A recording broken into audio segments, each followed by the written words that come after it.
Hello everyone. आज हम रुचिरा भाग 2 का पार्ट 4 हास्य बाल कवि सम्मेलनम पढ़ेंगे। कक्षा 7 की रुचिरा संस्कृत रुचिरा की बुक का पार्ट 4 हास्य बाल कवि सम्मेलन। हास्य होता है हंसी मजाक, बाल बालक, कवि सम्मेलनम कवि सम्मेलन, यानी कि इस लेसन में हास्य बाल कवि सम्मेलन है जिसमें कि छोटे छोटे बालक कवि इस सम्मेलन में भाग ले रहे हैं जो हंसी मजाक से ओतप्रोत कविताएं अपनी या कुछ पंक्तियां सुनाएंगे। इसमें अव्यय शब्दों का प्रयोग किया गया है। इस लेसन में अव्यय शब्द अविकारी शब्द को कहते हैं। आपने हिंदी में अविकारी शब्द पढ़े हैं और 6th में संस्कृत में अव्यय शब्द पढ़े हैं। अव्यय क्या होते हैं? वे शब्द जो तीनों लिंगों, तीनों वचनों व सभी विभक्तियों में एक समान रहते हैं, वे अव्यय शब्द कहते हैं। यानी जिन शब्दों में कोई चेंजेस नहीं होता, किसी भी सेंटेंस में प्रयोग करो, कहीं भी कोई चेंज नहीं होता, वो अव्यय शब्द। अविकारी, विकार यानी परिवर्तन, जिसमें कोई परिवर्तन नहीं होता, वो अविकारी शब्द कहते हैं। और अविकारी शब्दों को संस्कृत में अव्यय शब्द कहते हैं। क्लियर? जैसे सेंटेंस हमने दे दिया, ये देख लो, ये शब्द ही देख लो आप, ऊपरी, ऊपर। अब हम मंचस्य ऊपरी उपविष्टा संति, अब इसमें देखो 4 बाल कवि मंच के ऊपर बैठे हैं, तब भी इसका ऊपरी आया। और अगर हम कह दें लता मंच के ऊपर बैठी है, तो भी लता मंचस्य ऊपरी, ऊपरी तिष्ठति या उपविष्ट है। ठीक है। अब इसमें देखो संति चेंज हो गया बहुवचन के अकॉर्डिंग। बाल कवि यहाँ बहुवचन है, इसलिए यहाँ जबकि सिंगुलर है, लता आ गया। ठीक है। मंचस्य ये षष्ठी विभक्ति है, इसमें यहाँ ऊपरी का ऊपरी ही रहेगा, है गया ना। तो ये ऊपरी जो शब्द है वो अव्यय शब्द है। तो वे शब्द जिनमें कोई परिवर्तन नहीं होता किसी भी हालात में, किसी भी सेंटेंस में, वाक्य में, तो वो क्या कहलाते हैं? अविकारी शब्द, यानी कि अव्यय शब्द। क्लियर? अब हम लेसन रीड करेंगे। देखिए, विविध वेशभूषा धारिणे चत्वारे बालकव्ये मंचस्य उपरि उपविष्टा सन्ति।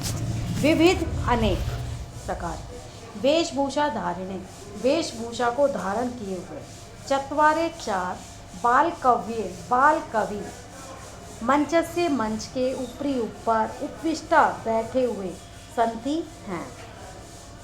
यानी कि अनेक प्रकार की वेशभूषा को धारण किए हुए 4 बाल कवि मंच के ऊपर बैठे हैं।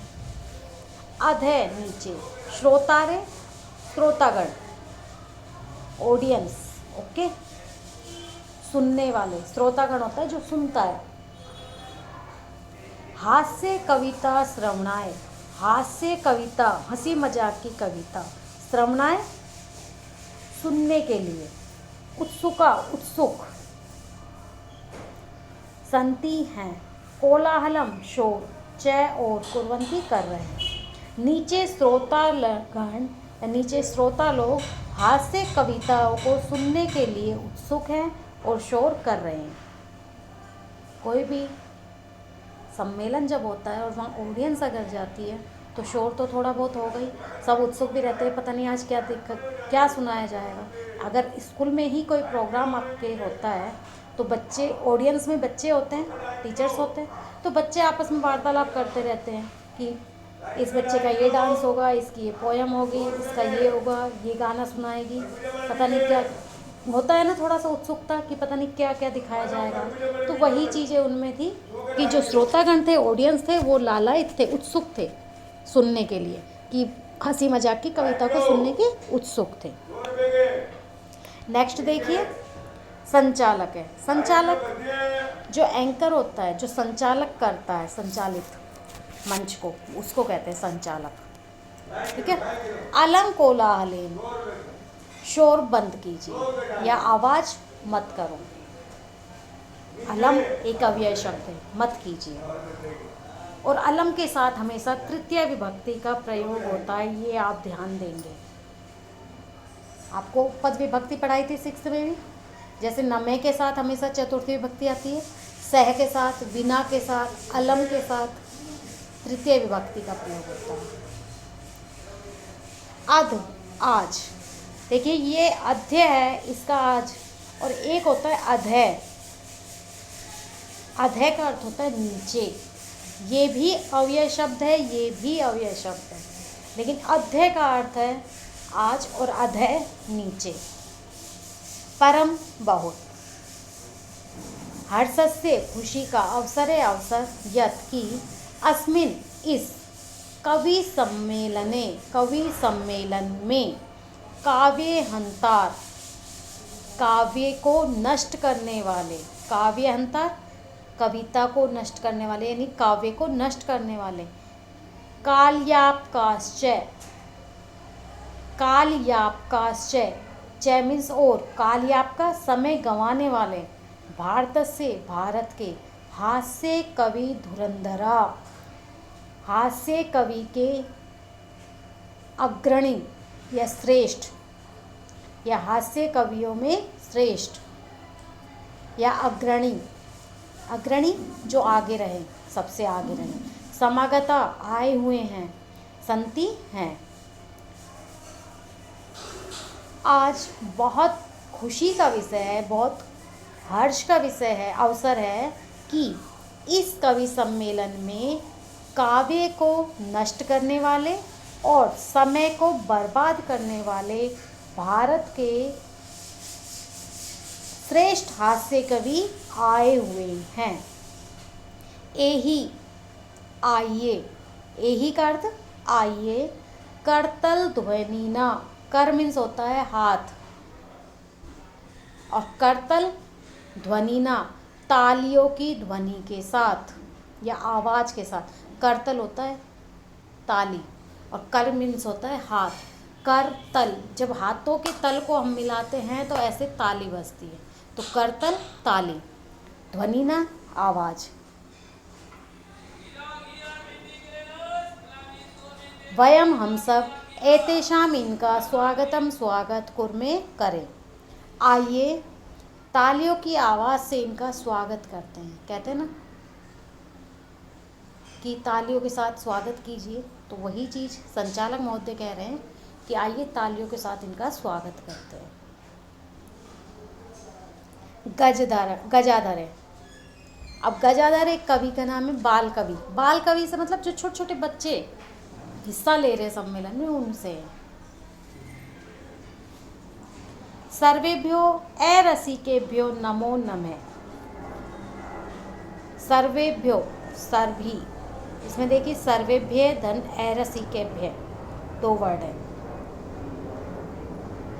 अरसिकेभ्य यानी कि नीरस जन, अरसिक रसयुक्त रसिक होता है, और अरसिक नीरस, जिसको कोई मज़े नहीं आते हो किसी चीज़ में, कोई इंटरेस्ट नहीं हो जिसको, ठीक है। नीरस जनों को नमो नमः नमस्कार, यानी कि नीरस जन जो कविता में इंटरेस्ट ना लेते हो, रुचि ना लेते हो, ठीक है, यानी कि सभी नीरस जनों को बार बार नमस्कार, नमो नमः बार बार नमस्कार। प्रथमम पहले, तावत तो, अहम मैं, आधुनिक वेदम आधुनिक वेद के,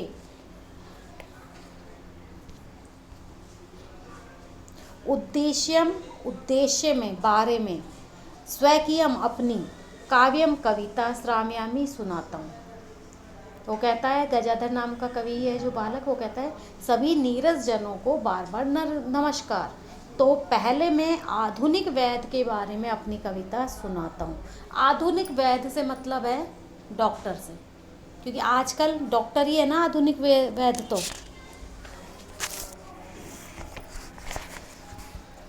वैदराज, नमस्तुभ्य यमराज सहोदर, यमस्तु हरति प्राणान वेदे प्राणान धनानि च। वैदराज, हे वैदराज, नमस्तुभ्यम तुम्हें नमस्कार, तुभ्यम तुम्हें, नमस्ते न मैं नमस्कार हूँ। यमराज, यमराज का सहोदर, सहोदर मीन्स सगा भाई, सहोदर का अर्थ सगा भाई। यमस्तु, यमे धंतु, यमे मीन्स यमराज, तू मीन्स तो, यमराज तो हरती हरण करते हैं, प्राणान प्राणों को ही, वैधे वेद, प्राणान प्राणों को, धनानी धन, च मीन्स और। सबसे पहले तो आपके पास पेंसिल होनी चाहिए और जितनी वर्ड मीनिंग मैं जैसे बीच में बता रही हूँ, कोई वर्ड मीनिंग बता रही हूँ, संधि विच्छेद है, जैसे अभी बताया यमस्तु में 2 वर्ड है, यम है धंतु, ये संधि है विसर्ग, ये सब आप पेंसिल से अपनी बुक में नोट कर लिया कीजिए, क्योंकि इतना टाइम नहीं होता है कि आपको ये कहूँगी बेटा पेंसिल निकालो, नोटबुक निकाल और उसमें नोट डाउन करो चलती हुई।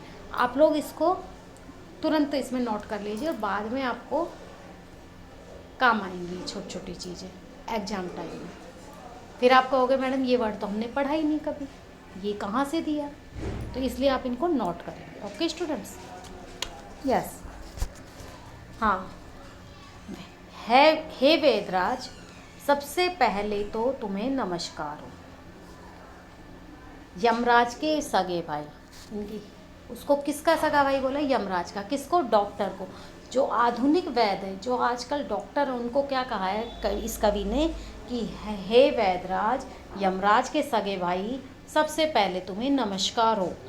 यमराज तो केवल प्राणों को ही हरता है, प्राणान हरती, प्राणों को ही हरता है, जबकि चिकित्सक यानी वैद्य तो प्राण और धन दोनों का हरण कर लेता है। क्योंकि अगर हम डॉक्टर के जाते हैं, जब सीरियस केस होता है, तब भी डॉक्टर ये नहीं कहता कि हाँ हम इसको बचा ही नहीं सकते। मरते मरते भी डॉक्टर उसको 3-4 दिन के लिए आईसीयू में एडमिट कर लेता है, ऑक्सीजन चला दी जाती है उसे, आईसीयू में मिलने नहीं दिया जाता, ऑक्सीजन के सहारे बाहर से देखने वाले को ये लगता है कि उसकी सांसें चल रही हैं, जबकि वो मर चुका होता है। और डॉक्टर्स पैसे से भी बर्बाद कर देते हैं इंसान को, इंसान तो जाता ही जाता है, प्राण तो गए उसके, लेकिन पैसा भी चला जाता है, जबकि यमराज केवल प्राणों को ही लेके जाता है। तो वैद्य को किसकी तुलना की है? किससे? यमराज के सगे भाई से, कि यमराज तो सिर्फ प्राणों को ही ले जाता है, लेकिन डॉक्टर तो, वैद्य तो प्राण और धन दोनों को हरण कर लेता है। अभी आप देख रहे हो कितनी बुरी सिचुएशन चल रही है पूरे देश में, इतना बहुत बुरा हाल हुआ पड़ा है अभी। और एक बार डॉक्टर के जाने का मतलब आप लोग समझ सकते हो। तो जब कंडीशन बहुत ज़्यादा टिपिकल हो जाती है, उसके बावजूद भी प्राइवेट हॉस्पिटल्स में यही होता है, जबकि गवर्नमेंट हॉस्पिटल वाले कह देंगे कि नहीं इसमें कुछ नहीं, आप लोग घर ले जाओ, लेकिन प्राइवेट वाले नहीं कहेंगे इसको।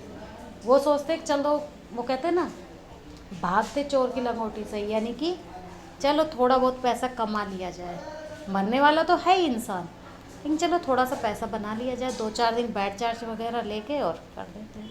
चलिए छोड़ो, आगे देखते हैं हम लोग। सर्वे उच्चई हसंती, सभी जोर से हंसते हैं। ये सिर्फ हंसी मजाक की कविता है, लेकिन उन बच्चों ने इसमें सच्चाई बयान की जो आज की सिचुएशन है। कालांतक है, अब कालांतक नाम का कवि कहता है, अरे वैधास्तु सर्वत्र परंतु नैते मादृशा कुशला जनसंख्या निवारणे ममापि काव्यम इदम श्रवणवन्तु भवन्ते। अरे वैधास्तु, डॉक्टर या वैध, तो वैध है, इसमें देखिए 2 वर्ड है, वैधा धन तु, यानी वैध तो सर्वत्र सभी जगह, परंतु परंतु, न नहीं, ते वे, मादृशा मेरे जैसे, कुशला कुशल, जनसंख्या निवारणे जनसंख्या रोकने में। अरे डॉक्टर या वैद्य तो सब जगह होते, परंतु जनसंख्या रोकने में मेरे जैसे कुशल नहीं होते। ममापि मेरा भी, काव्यम काव्य, इदम यह, श्रृण्वन्तु सुनो, भवन्ते आप लोग मेरी भी इस कविता को सुनिए। चितां प्रज्वलितां दृष्ट्वा वैधो विस्मय आगता, ता अहम गतो न मे भ्राता, कस्य इदम हस्तलाघवम। हस्तलाघवम होती है हाथ की सफाई।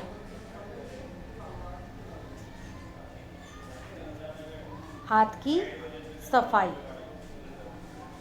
ठीक है, आगे देखिए, चिताम, चिता पर, चिता को, प्रज्वलिताम, जलती हुई, दृष्टवा, देख करके। इसमें देखिए दृष्ट धातु है और कत्वा प्रत्यय है, प्रत्यय जो पीछा जोड़ा जाता है, दृष्ट धन कत्वा।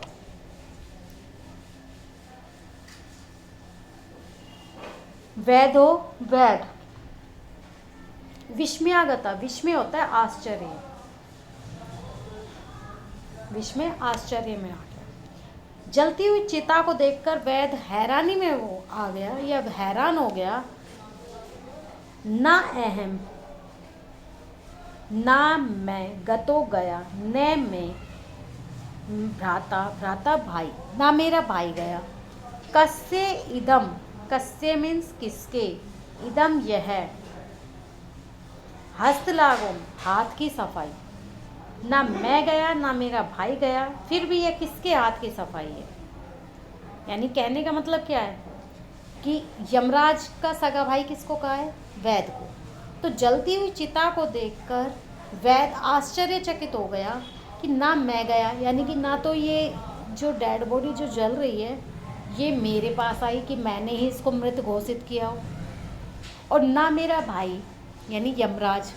तो ये किसके हाथ की सफाई, ये किसके द्वारा मारा गया, ये किसने किया ये काम, उसको चिता को जलाने का। सर्वे पुनः हंसती, सभी फिर से हंसते। मतलब इसका क्या है, डॉक्टरों पर हंसी उड़ाई गई है, जिन्हें मरीज की बीमारी और दवा का ज्ञान नहीं होता। वो सिर्फ जाओगे कहेंगे क्या हो रहा है, पेट में दर्द हो, ठीक है ये दवाई ले लो ठीक हो जाएगा, नहीं हुआ चलो ये दवाई चेंज करके अब ये ले लो। तो उनके लिए कहा गया है, उनके ऊपर हंसी उड़ाई गई उन लोगों की। ठीक है, आगे देखिए, तुंदिल है, तुंदिल नामक एक कवि। तुंदिल का अर्थ होता है तोंदू, तोंदू यानी कि जिसका टमी होता है बहुत ज़्यादा, वो। तुंदस्य ऊपरी हस्तम आवर्त्यन, तुंदस्य तोंद के, ऊपरी ऊपर, हस्तम हाथ, आवर्त्यन फेरते हुए, तोंद के ऊपर हाथ फेरते हुए। तुंदिलो अहम भू, तुंदिले अहम, इसमें दो वर्ड है, तुंदिले धन अहम, मैं तुंदिलू यानी कि मैं तोंदू हूँ। ठीक है, ममापि इदम काव्यम श्रूयता, ममापि, मम धन अपि, मम यानी मेरा और अपि भी, मेरा भी, इदम यह, काव्यम कविता, श्रूयताम सुनो, मेरी भी ये कविता सुनो, जीवने जीवन में, धारिताम धारण करो, चय मीन्स हो, मेरी भी ये कविता सुनो और जीवन में धारण करो। धारण करो मतलब जो वचन मैं बोल रहा हूँ कविता के द्वारा, मैं जो बातें बता रहा हूँ उनको अपने जीवन में धारण करने का मतलब आचरण करना है, ऊपर उनके ऊपर अनुसरण करना है उस चीज़। परा अन्नम प्राप्ये दुर्बोधे, दुर्बुद्धे माँ शरीरे दयाम कुरु, परा अन्नम दुर्लभम लोके शरीराणि पुनः पुनः। परा अन्नम, पराया भोजन, पराधन अन्नम, अन्न मीन्स भोजन यानी पराया भोजन, प्राप्य प्राप्त करने में या प्राप्त करके, दुर्बुद्धे हे दुष्ट बुद्धि, माँ मत करो, माँ अव्यय शब्द है, शरीरे शरीर पर, दयाम दया कुरु करो, पराया हे दुर्बुद्धि पराया भोजन प्राप्त करके शरीर पर दया मत करो। परा अन्नम दुर्लभम, पराया धन या पराया भोजन दुर्लभम, दुर्लभ यानी कि जो कठिनाई से प्राप्त हो, लभ मीन्स होता है प्राप्त होना, और दुर्लभ जो कठिनाई से प्राप्त हो। लोके संसार में, शरीराणी शरीर, पुनः पुनः फिर बार बार, क्योंकि संसार में पराया भोजन कठिनाई से मिलने वाली वस्तु है और शरीर तो बार बार मिलते रहते हैं। सभी लोग जोर से हंसते हैं। सर्वे पुण्य अट्टहासम कुर्वन्ति, अट्टहास होता जोर से हंसना, पुण्य फिर से। तो ये कवि क्या कह रहा है, तुंदिल कि हे दुर्बुद्धि, पराया भोजन प्राप्त करके शरीर पर दया मत कर, क्योंकि संसार में पराया भोजन कठिनाई से मिलने वाली वस्तु है, शरीर तो बार बार मिलते रहते हैं। यानी कि जब अगर किसी के घर तुम्हें कहा जाए कि दावत है, तो वहाँ ये नहीं सोचना चाहिए कि पेट हमारा ही है, सोच समझ के खाना है, नहीं। इस कवि का कहने का मतलब क्या है कि पराया भोजन कभी कभी मिलता है, तो उस दिन उस पर हाथ साफ कर लो अच्छे से, फिर चाहे तबीयत खराब होती है कोई दिक्कत नहीं है, क्योंकि शरीर तो फिर मिल जाएगा, एक बार मरेंगे दोबारा पैदा हो जाएंगे, कोई दिक्कत नहीं है। लेकिन पराया भोजन जल्दी से नहीं मिलता, ठीक है। जबकि होना क्या चाहिए कि शरीर अपना है, कहते हैं ना पेट तो अपना है, भोजन पराया है। तो ये कोई दूसरा किसी के घर खाना खाने जा रहे तो अपने शरीर को फैला दो पूरी तरीके से, चाहे वो बाद में परेशान होना पड़े, है ना। तो ये कवि कहता है कि पराया भोजन बहुत दुर्लभ, यानी बहुत कठिनाई से मिलता है, इसलिए उस पर दया मत करो और खा लो जितना खाया जाए, क्योंकि शरीर तो एक बार ख़राब हो गया तो कोई बात नहीं, फिर आ जाएगा संसार में, ठीक है। नेक्स्ट देखिए आगे। अब चारवाक यानी कि चारवाक नाम का एक कवि है। आम आम हाँ हाँ, शरीरस्य पोषणम सर्वथा उचितमेव, शरीर से शरीर का पोषणम पोषण सर्वथा पूरी तरह से, उचितमेव उचित, उचितम धन एव, उचित यानी सही, और एव मीन्स ही। तो ये क्या कह रहा है, हाँ हाँ शरीर का पोषण पूरी तरह से उचित ही है, यानी शरीर की देखभाल करती रहना चाहिए, न्यूट्रिएंट्स पूरे मिलने चाहिए, शरीर को पूरे पोषक तत्व मिलने चाहिए। यदि धनम नास्ति, यदि धन नहीं है, तदा तो तब, ऋणम ऋण, कृत्वा अपि, कृत्वा करके, अपि भी, पौष्टिक है पौष्टिक, पदार्थ है पदार्थ, एव ही, भोक्तव्यम खाने चाहिए। वो क्या कह रहा है कि हाँ हाँ शरीर का पोषण सर्वथा उचित है, यानी पूरी तरह से उचित है।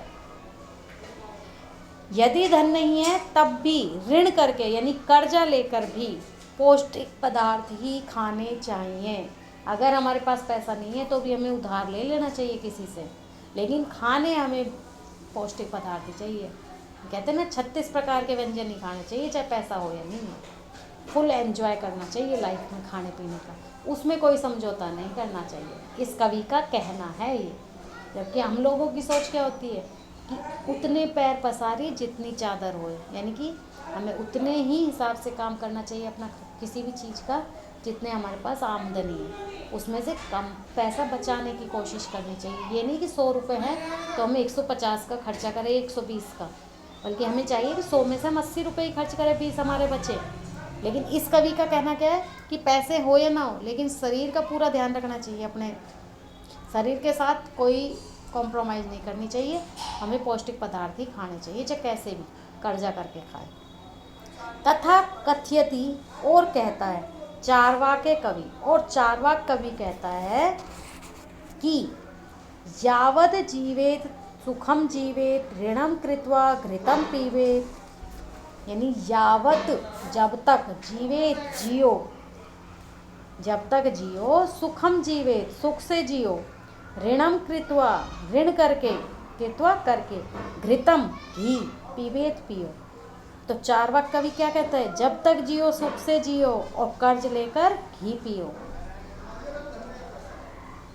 कि जब तक दुनिया में आए हो तो अमन चैन से जियो, सुख से सब शौक पूरे करो, और कर्ज लेके, ऋण लेकर घी पियो।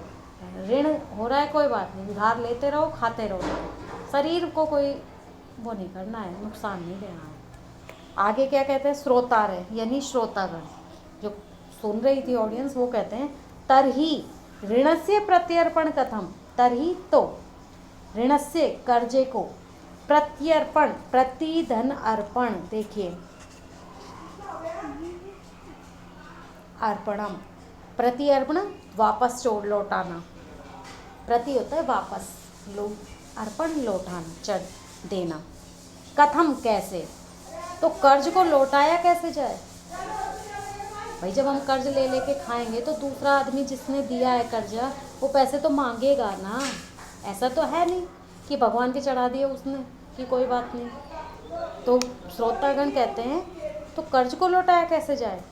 तो चारवाक कवि कहते हैं सूर्यताम मम अवशिष्टम काव्यम, सूर्यताम सुनो, मम मेरा, अवशिष्टम बचा हुआ या बची हुई, काव्यम कविता, मेरी बची हुई कविता को सुनो। घृतम पीत्वा श्रमम कृत्वा ऋणम प्रत्यर्पयत जने, जने यानी लोग, घृतम घी, पीत्वा पी करके, श्रमम परिश्रम, कृत्वा करके, श्रम होता है मेहनत या परिश्रम, कृत्वा करके, ऋणम कर्ज, प्रत्यर्पयत लौटाना चाहिए। वो क्या कहता है कि मेरी बची हुई कविता को सुनो कि व्यक्ति को घी पीकर परिश्रम करके कर्ज को लौटाना चाहिए। कि जब अच्छा भोजन खाएगा, संतुलित आहार, पौष्टिक पदार्थ खाएगा, घी पिएगा, कहने का मतलब तो वो मेहनत करेगा और मेहनत करके उस कर्जे को लौटा देगा, फिर कर्जा लेके फिर खा लेगा, है ना।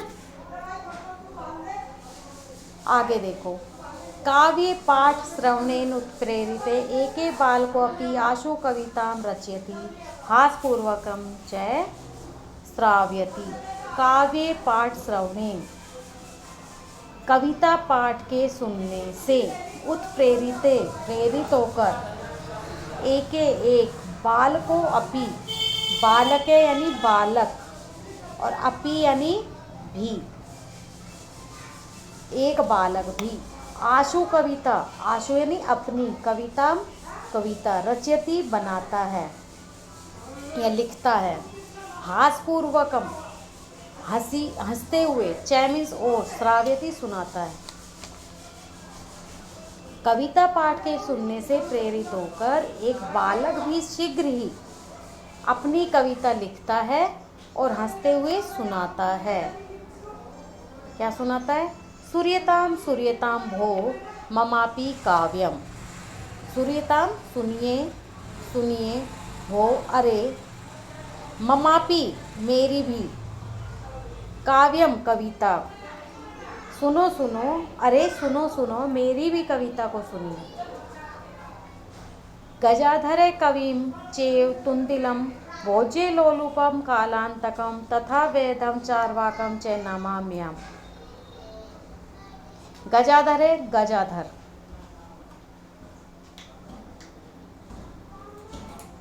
कविम कवि, चेव चै धन एव और ही, चै धन एव, इसको हम धन बोलते हैं संस्कृत में, प्लस नहीं बोलते। तुंदिले तुंदिल यानी तोंदू, भोज्य लोलुपम भोजन के लालची, खाने का लोभी, कालांतकम कालांतक कवि का नाम था, तथा वैधे वैद, चारवाक चारवाक, च और नमाम्यहम् नमै धन अहम, मैं नमस्कार करता हूँ। तो वो क्या कहते हैं? कवि गजाधर और खाने के लोभी तुंदिल तथा कालांतक और वैद चारवाक को मैं नमस्कार करता हूँ।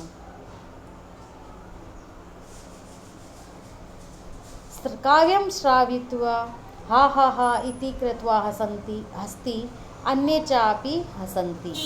काव्यम कविता को, श्रावित्वा सुन करके, हा हा हा इति ऐसा, कृत्वा करके, हस्ति हंसता है, अन्य अन्य भी, च अपि और भी, हसन्ति हंसते हैं, सर्वे गृहं गच्छन्ति सभी घर चले जाते हैं। कविता को सुनकर हा हा हा ऐसा करके सभी हंसते हैं, अन्य भी हंसते हैं, सभी घर चले जाते हैं। यानी उस कविता को सुन के बालक की सभी लोग हंसने लगते हैं और अपने अपने घर चले जाते हैं। तो इसमें कविता के माध्यम से क्या बताया है कि एक तो उन लोगों को कहा है, भाई डॉक्टर के लिए कहा है जिनको कोई ज्ञान होता नहीं है बीमारी का और वो दवाई देते रहते हैं, उनकी हंसी उड़ाई गई है। और जो लोग कर्ज लेकर मौज मस्ती करने वाले लोग हैं उनकी हंसी उड़ाई है। ठीक है कि भाई कर्ज लेके लोग कैसे अपनी मस्त फुल एंजॉय करते हैं, उन्हें ये कोई मतलब नहीं है कि हमारा उस पर कर्ज हो रहा है ना। और डॉक्टर की अज्ञानता के बारे में भी बताया कि जो डॉक्टर होते हैं वो मरीज से धन तो ले लेता है, पैसे, और उसके शरीर का भी नुकसान करता है, क्योंकि उसे उस चीज़ का ज्ञान होता नहीं है बीमारी का। तो ये सब बताया है इस लेसन में, और उनकी हंसी उड़ाई गई है। और इस कविता में मतलब इस लेसन में इन्हीं सब के बारे में बताया गया है। ठीक है, तो ये हमारा लेसन कंप्लीट हो गया। इसकी word meaning, back exercise, word meaning आप फेयर नोटबुक में लिखेंगे, कुछ इसमें हैं, कुछ आप अपनी बुक से कर लेंगे, जो मैंने लेसन रीड कराया है उसमें से। कुछ तो बुक में दे रखा है, जैसे पराधन अन्नम, ये संधि विच्छेद दे रखा है, प्रतिधन अर्पणम, कुछ मैंने बताए हैं, कुछ इसमें, ये आप अलग से नोट कर लिया करो संधि विच्छेद सारे। ठीक है, तो नेक्स्ट जब लेसन हो, क्लास होगी हमारी, उसमें हम इस लेसन की बैक एक्सरसाइज करेंगे। Okay students, thank you.